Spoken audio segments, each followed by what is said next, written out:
Hi everyone, আসসালামু আলাইকুম। Welcome to back my channel. আজকে আপনাদের দেখাতে চলেছি বাচ্চাদের কিছু সাধারণ জ্ঞান। তাই চলুন মূল ভিডিওতে যাওয়া যাক। তার আগে লাইক, কমেন্ট, শেয়ার করে পাশেই থাকুন এবং সাবস্ক্রাইব করতে ভুলবেন না। চলুন শুরু করা যাক। প্রথম প্রশ্ন, বাংলাদেশের জাতীয় পশুর নাম কি?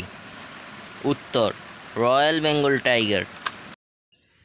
দ্বিতীয় প্রশ্ন, বাংলাদেশের জাতীয় পাখির নাম কি? দ্বিতীয় প্রশ্নের উত্তর, দোয়েল পাখি।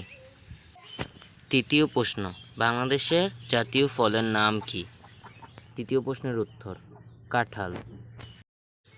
চতুর্থ প্রশ্ন, বাংলাদেশের জাতীয় ফুলের নাম কি? চতুর্থ প্রশ্নের উত্তর, শাপলা ফুল। পঞ্চম প্রশ্ন, বাংলাদেশের জাতীয় মাছের নাম কি? পঞ্চম প্রশ্নের উত্তর, ইলিশ মাছ। দেখবার জন্য ধন্যবাদ।